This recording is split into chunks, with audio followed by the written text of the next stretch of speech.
This is Glitter Through the Smoke with me, Tonia.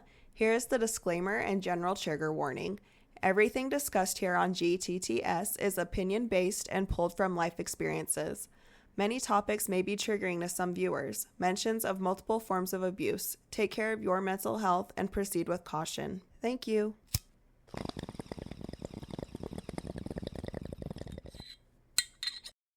Hey, I'm Tonia, and today I'm going to talk about something my father told me when I was too young, and a couple other times throughout my life that he probably never should have told me because it is not appropriate information to be putting on your child. Now, I believe the reason he repeatedly told me about this moment in his life was in an attempt to make himself out to be a hero, when I believe this is the moment, in fact, when he should have left his wife.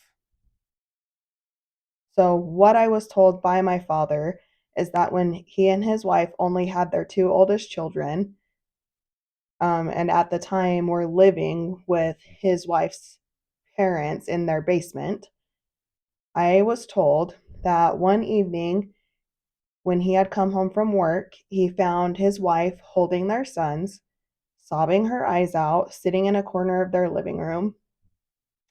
He didn't exactly tell me all the details, and I'm also not completely clear on the details because one thing about trauma, you have a hard time recalling specific things until all of a sudden one day you just remember everything.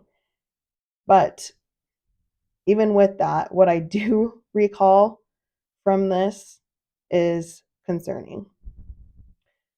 So he found his wife holding their sons, sobbing her eyes out in the corner of their living room.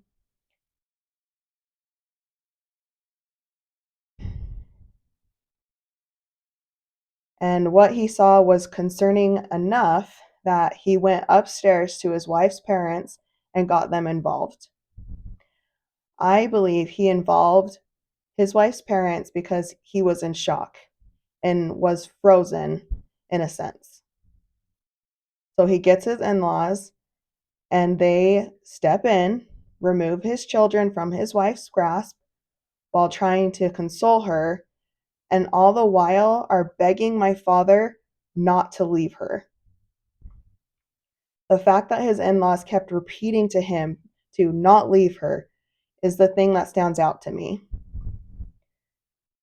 That tells me that whatever was happening was concerning enough that a parent who cared about the safety and well being of their children would have removed them from the environment, removed them from the other parent.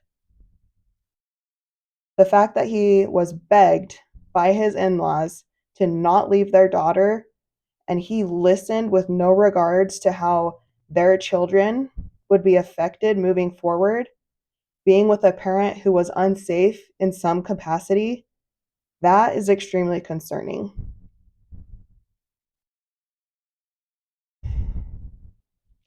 This is the moment I believe my father chose his spouse over his children. He chose an adult, the false appearance of a happy, healthy family and home over the safety of his children. And that I will never understand.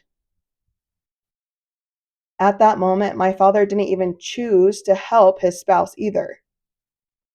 In that decision, he chose to enable an unsafe person, turn a blind eye to their behavior, not be truly involved in his children's lives, and to hide behind the title of being a workaholic and being dedicated to his religion, being a dedicated religious man. He chose not to care about anyone but his spouse. He didn't even choose himself. I believe he began living and participating in a lie then and there.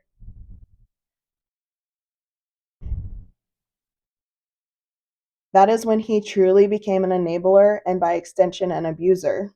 The reason he then hid behind the title of a workaholic and became devoted to his religion was to keep himself excusably distanced as possible to what was really going on in his family and in his home, to keep himself away from his wife, who he knew something was not right with her, that she was unsafe. And it continued. He continued being an enabler, a willing participant in the abuse and neglect going on in the home after he became aware of his two oldest repeating behavior they had received from someone, whether it was from his spouse or another adult who was actively a part of their lives, onto his third child, onto his siblings' children, and others' children. When it comes to his third child, he made himself feel like a hero to her when she came to him and told him that his second child was doing things to her. And then, by making whatever was going on there stop. He wasn't actually protecting his third child, though. With the knowledge of his second oldest behavior, he still chose to leave them in charge. He continued allowing them to have unsupervised time with other children, to be in positions of power over the other children after he became aware of the things that were going on. He enabled them just as he enabled his spouse.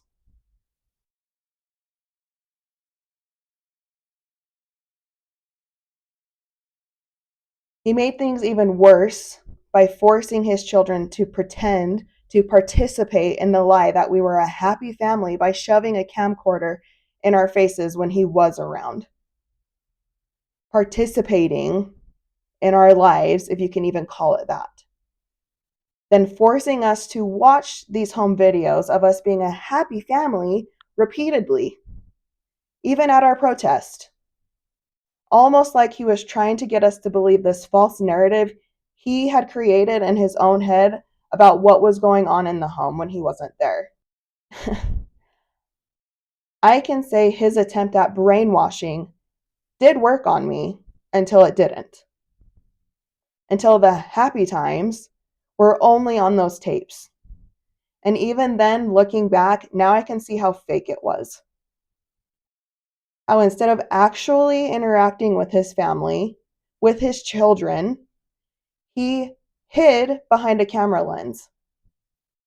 I see how desperately his children were trying to get his attention, but he was too busy documenting them for his own false narrative, his own fake memories to look back on, to actually be an active, healthy parent in their lives, in our lives, in my life.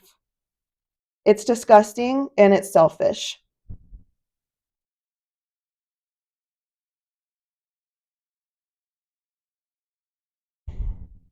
Once again, I'm going to say before I end today's episode that I have the right to speak about the things my family and others have done to me, the things that they have done in front of me, the things that they have said to me with their own mouths. Just because I am related by blood to some of those people does not mean I owe it to them to be their secret keeper, to turn a blind eye as I have in the past.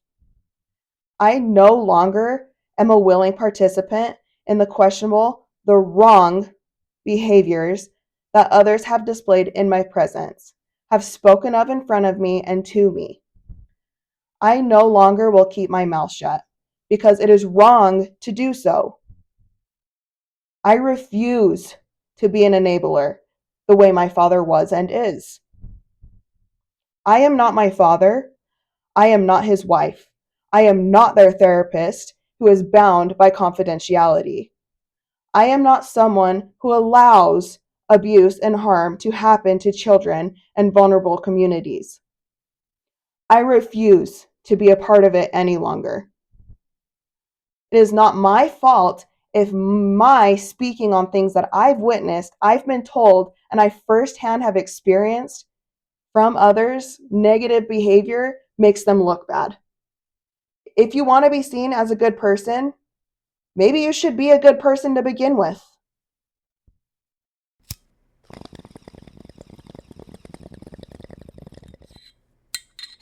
Thank you for listening to Glitter Through the Smoke. Please like, rate, follow, and share GTTS. Crisis hotlines are listed in the podcast description. Take care of yourselves, and I hope to see you next time.